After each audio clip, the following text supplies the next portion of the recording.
Any ভাইয়ের বক্তব্যটা মনোযোগ দিয়ে শুনুন।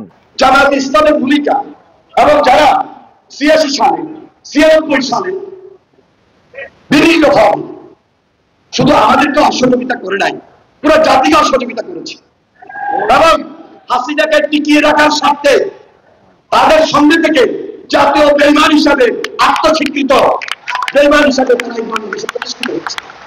এই যে ইসলামী শাসনতন্ত্র আন্দোলন চরমনাই পীর বলে, পীর নয় ভণ্ড, তারা হাসিনাকে স্থায়িত্ব দিয়েছিল। এমন কোন দালালি ঢাকা ব্যাংকের ছিল না, তারা এই বাংলাদেশের ইতিহাসকে কলঙ্কিত করে নাই।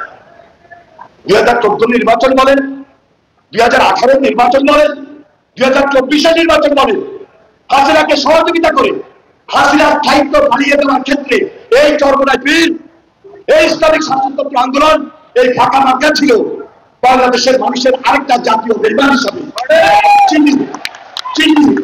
জবাবে চরমনাই পীর সাহেব বলেন, এনি সাহেব বিএনপি সে আজকে বক্তব্য রেখেছেন অত্যন্ত আপত্তিকর।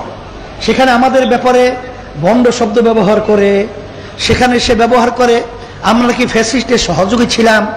আমি বলবো এই প্রশ্ন আপনার জাতির কাছে বা কাউকে না শুনিয়ে আপনি আপনার দলের সেক্রেটারি জেনারেল মহাসচিব মির্জা ফখরুল সাহেবের কাছে জিজ্ঞাসা করেন, আপনি বরকতুল্লাহ ভুলু সাহেবের কাছে জিজ্ঞাসা করে দেখেন, আপনি মেজর হাবিব সাহেবকে জিজ্ঞাসা করে দেখেন যে ফ্যাসিস্টের বিরুদ্ধে ইসলামী আন্দোলনের ভূমিকা কি ছিল, অবস্থান কি ছিল।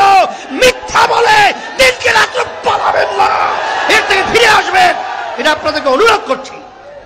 সেই হিসাবে পরিষ্কারভাবে আমি বলছি, কারা দোষর ছিল, কারা খুনিদের, তাদের বিচার না হওয়া পর্যন্ত দল নিষিদ্ধের ব্যাপারে আপত্তি জানায়, এটা বাংলাদেশের জনগণ জানে। জুলাইয়ের চেতনা কি, এটা আপনাদের ভার্সিটি যাবি, সেখানে নির্বাচনের মধ্যে আপনাদেরকে কলঙ্ক ইতিহাস রচনা করেছে, এরপরে আপনাদের বুঝেছে না। দর্শক, দুই নেতার বক্তব্য সম্পর্কে আপনার মতামত কি কমেন্ট করে জানিয়ে দিন।